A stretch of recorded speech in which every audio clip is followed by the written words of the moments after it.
What's the thing with basketball men and white women? What's that about? People in sports and white women. I think a majority of what we see is men choosing women who are willing to do for them what needs to be done or what they need to feel within a relationship. She probably waits on him hand and foot, gives him sound advice, talks to him respectfully. What's good, YouTube? This is KB LaFleur. You can call me KB. Welcome back to another video, man. We got something pretty good today, man. We got a brother explaining why a lot of black athletes decide to date outside of their own race, why they decide to leave the sisters behind, right? That's the thing that you always hear lately, that every time a black player, black athlete run into a bunch of money or even make it to the league, they date white women or women outside of their race. And you hear it from a lot of your sisters. A lot of your sisters get upset, right? So you have the narrative that a lot of black men, once again, make a lot of money and leave the sisters behind to go deal with other races of women. They don't want to deal with the woman, man, that was quote unquote there behind them, but supporting them or whatever, right? And generally speaking, they were really talking about their mothers, right? Well, your mama was sitting up here supporting you, yada, yada, yada, because they always come with, well, isn't your mom black? Why is your mom black and your sister black, but you want to sit over here and date a white woman? But they never really ask, why do you deal with these different type of women? Why don't you ever deal with your own? And there are a lot of reasons. A lot of those reasons we're going to cover. A lot of those reasons we're going to cover today. But what the brother says is very profound in some of the reasons he give. And the sad thing about it is, sisters will ask you, right? Why do you date outside your race? And every time you answer, they will always dislike an answer, no matter how right you are, no matter how easy you say it, no matter how easy you break it to them, they will always become defensive. And they will always say, well, you know, that's the women that you dealt with. Maybe you need to pick better women. Well, maybe I shouldn't be talking to you then, because once again, this is what I always say.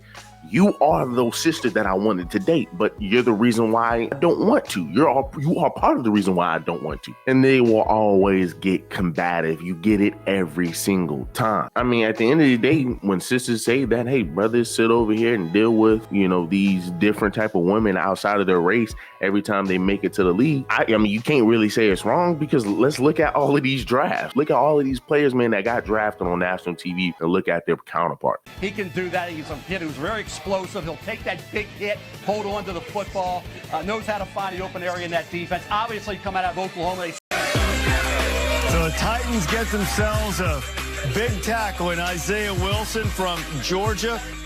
Came from Brooklyn Poly Prep Country Day. Need a little time to adapt to the heat and the conditioning in the South. New York Jets. Yeah!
Even Russell Wilson, he was one of your big, like he's the one that kicked off a lot of these memes where he was taking a picture. He got drafted. He was taking a picture next to his girlfriend, you know, which was like at the time. And now look at him, right?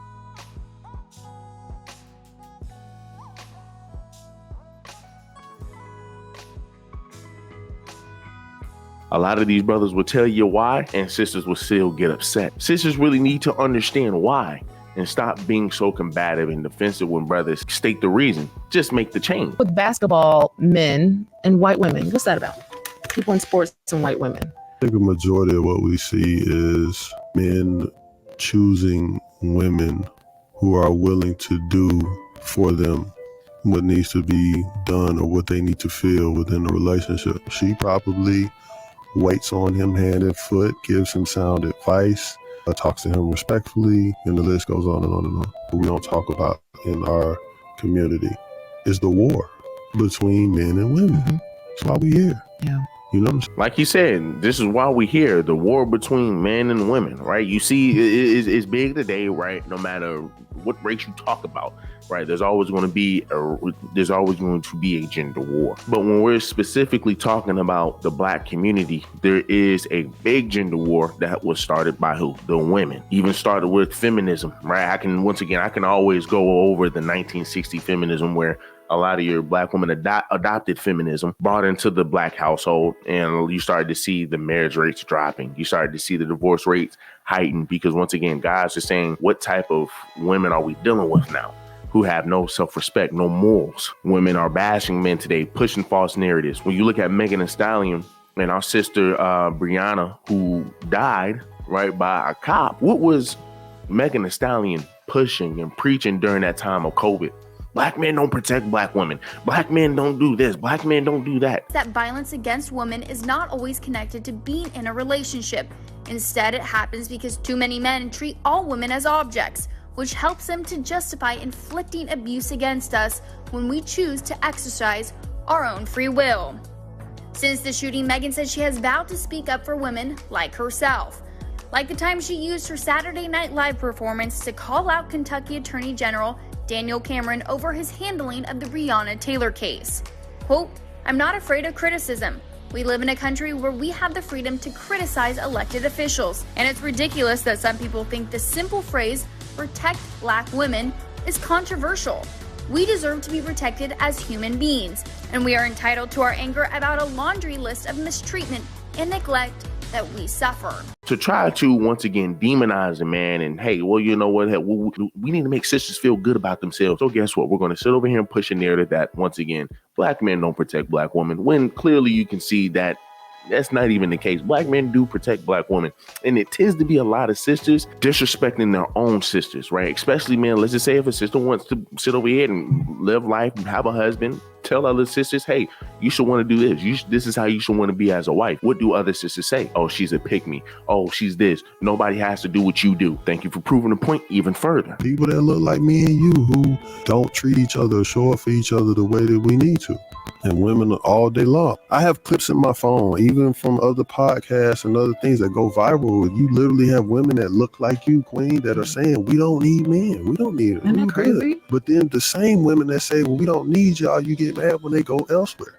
Facts. The Passport Bros are the biggest examples of what he was just talking about. The fact that a lot of your women, right? So your sisters swear up and down, they don't need a man. I don't need a man. I don't need this. I just brought up the pick me, where a lot of your women dislike pick me women because these women are saying, hey, well, you know what? I choose to play my role. I choose to play my part, and playing my part is way easier than putting on a persona, saying that I'm a boss babe, saying that I'm independent, saying that I don't need a man. Because guess what? These are going to be the same women who may end up getting knocked up by a pookie, or it's going to be the same women who are going to be in their 50s still with no kids, no companion. They're going to, what Kevin Samuels said, get a cat, die alone. A lot of your sisters don't want to see other sisters succeed when, once again, these sisters want to play their role. So when the Passport Bros sat here and said, you know what? Look at the sisters that we have today in our black community, the women in general. Look at what we have in our black community. Let's just go ahead and go overseas. Let's just go deal with these women because they're more traditional. They're more to their roots. Your sisters were saying, go ahead, leave. Your sisters were saying, we don't want you guys. Your sisters were saying, hey, well, we need to hype up our chads, right? We rather date our chads. Sisters jumping on podcasts every day saying that they don't need a man, saying that, hey, well, we're more empowered now. We have money now. We this, we that, we this, we that. We don't need a man's protection. Right. But what's your end goals? Like, what do y'all want to be? Do you guys want to be somebody's wife? What do you want to be?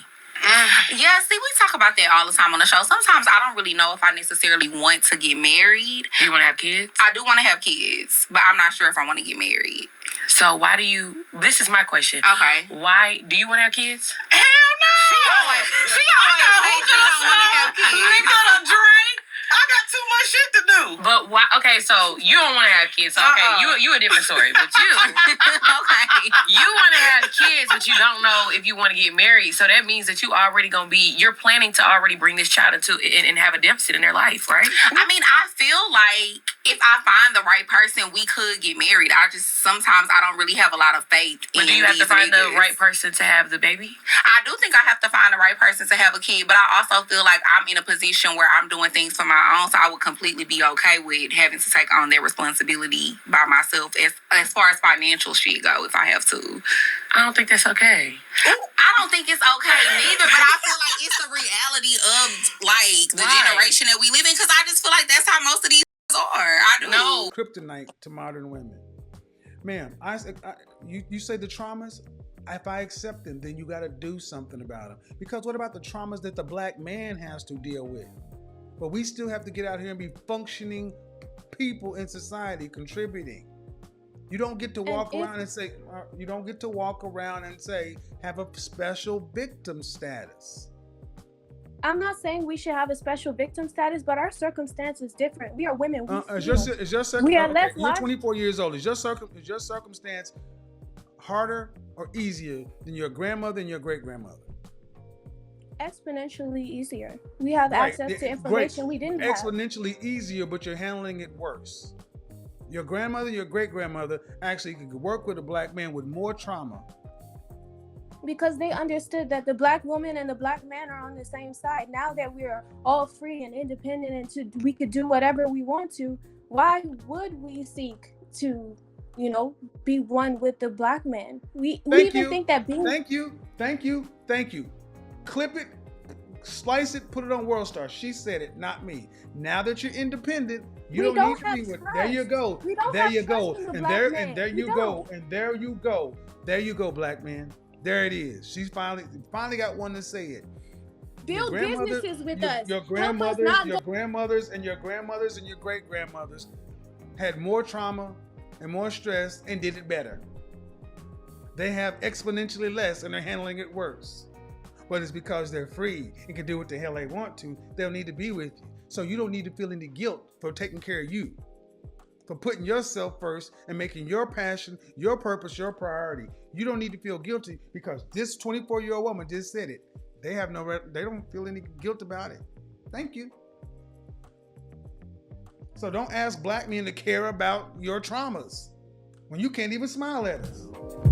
'Cause I'm addicted to the good life. Yeah. And see, when a man decides to put his protection elsewhere, put his time and where he is valued elsewhere, what do sisters say? Oh, well, they going overseas and sit over here and be sex tours. Oh, well, they sitting over here. Oh, well, they don't want to deal with the women down here. So because we didn't want them, they think they could go up elsewhere. You can never satisfy your sisters in this community, which is why he sat here and said, man, hey, look, this is why hey, we get punished, right? We get punished for women's decisions and mistakes. When women say they don't need us and we say, okay, well, let's go somewhere where we are needed, then they get upset and say, well, y'all don't even care about us. Once again, it's hard to please women here in America. It's hard to please your sisters, and that's sad. That's sad. But I don't hear people going crazy when Serena marries her husband or Eve marries her husband, because it's a double standard. Yeah. Right? They'll say, I'll take that billionaire too. Mm-hmm. But again, are we focused on the love aspect, or are we focused on what you think or how that looks? Mm-hmm. I'm big on, black love, but I'm also big on love. Mm-hmm. Like he said, he brought up Serena Williams, how a lot of your sisters will big up Serena Williams, will big up Meghan Markle, who I believe who dated the Prince of England or something like that, or he was supposed to be the Prince of England. You have so many sisters who date outside of their race that other sisters, they will never open up their mouth about. They will only ever congratulate. They will only ever say, well, damn, why can't I get there? Sis, good for you, sis. Forget these black men. But then when a black man decides to move on, right? They decide to sit here and get a passport. You got all of this animosity. You have all of this hatred coming from your sister's heart. And you can only ever wonder, what do we do for y'all to act this way. We only just listening. That's all. We're just listening. We're just moving on. You know, a lot of you sisters say they don't need us. We're just moving on. So you can't get mad when we move on and we do it the way that we want to. But going back to what he was saying earlier, back when I was in middle school, right? I wanted to be one of the best football players, one of the best basketball players on my team, especially going into high school. But the thing that I always lacked was motivation and drive. I always lacked discipline. All I wanted to do was play the game. I couldn't dunk. I couldn't hit hard. I couldn't do any of that stuff because I never practiced on my craft. But every time the coaches sat here and, as soon as I come into school, hey, did you work on that yesterday? Oh, yeah, coach, I did. Did you do this yesterday? Oh, yeah, coach, hell yeah. I did what I was supposed to do. When really I was at home eating Cheetos, playing the game, not working on my craft. So when the time came, right, to showcase my talent, I got dusted. I got embarrassed. I had people questioning, is this dude even really good? And that shit was embarrassing. But guess what my father said? All of these times I'm telling you to come home. You need to come home. You need to come practice, you need to come practice your free throws. You need to come practice dunking. You need to come practice all of this shit when you get home from school. Didn't listen to it, went straight to the video game. And every time I wanted to show that maybe I can do something, right? I want to complete my dream somehow, some way. It showed that I never worked on my craft. So my father always used to say, man, you're just a dreamer. All you want to do is just talk about what you want to do, but you're not going to work toward it. This is what a lot of your women do today, right? Only talk about what they want, but they never work for it. They never work towards it, which is what feminism is today, where a lot of your women want the higher positions, but they don't want to work. They don't want to work towards it. They want higher positions within construction, but they don't want to do the construction work to get to the top where they can tell people what to do. A lot of you women just want to tell people what to do. Hey, well, I deserve that spot just because, hey, I'm a woman and I want to be able to tell people what to do. But you don't want to go through the work like everybody else to get to that top. A lot of your sisters don't want to work to keep a man. A lot of your sisters don't want to work to change brothers' mindsets. If all of these sisters who claim to be boss babes, claim to be this, claim to be independent, if they chose to be the woman that men truly needed, they wouldn't have to go through stuff like this. They would not have to go through stuff like this. We wouldn't sit over here and see skits of women talking about their self-healing, they're self-reflecting, they're making changes to themselves, but you don't see any works to go with it. So tell me a little bit about yourself. I really don't know. I'm just trying to find myself right now. Yeah, okay. Like it's kind of weird because I've started over. I'm on a spiritual journey, spiritual journey. Absolutely, cleansing of my soul. Okay. Yes. Okay. Right when so tell me about what do you like to do? Hang out or like? Oh no, I don't have no friends. They all hated on me, so I had to cut everyone off. They're haters. Haters, no friends. Yes, totally. Like I have acquaintances though. Yeah, all of them are acquaintances. No You're so friends, different. Really, at all. You're so different. Yeah, I know, right? I'm just okay. So, what do you want to do? What do you do for? For a job, I want people to pay me to travel, and I'm gonna make TikToks about it. Yeah, because I be seeing them on TikTok. They be living so free. A TikToker, absolutely, and they're gonna pay me to travel at their places, and they're gonna pay you. Yes. Right. Oh my God. Yes. I'm just, okay. And where you want to live at? Where you want to live? Probably in Houston, Atlanta. LA. How did you know? Because nobody ever says that. Yes, I did my research. And I'm so different. Yeah, you different, girl. I just knew that those would be my places to live because I thought that on my own, not from Twitter. Which is why I say a lot of women today are dreamers. They only dream about what they want to happen, but they're not going to do anything to make it happen because a lot of women are stuck in their ways. So sisters and brothers, before we get to bashing this black man because he's on TV getting drafted by some football team or some basketball team, and you see a white lady or a woman, man, that's not a sister sitting next to him, it always go back to what did the sisters do for him while he was growing up? Were there any sisters to say, you know what, let me be the woman that you need me to be? So, hey, we can, live life and have a happy ever after or whatever. But sisters are not willing to make those changes. Sisters are not willing to make those changes. They only want clout. They only want things handed to them. Sisters make a change. You make a change, we will see more brothers on national TV getting drafted by a basketball team or a football team sitting next to a sister. Y'all do me a huge favor. Leave me a like, leave me a comment, leave me a subscribe.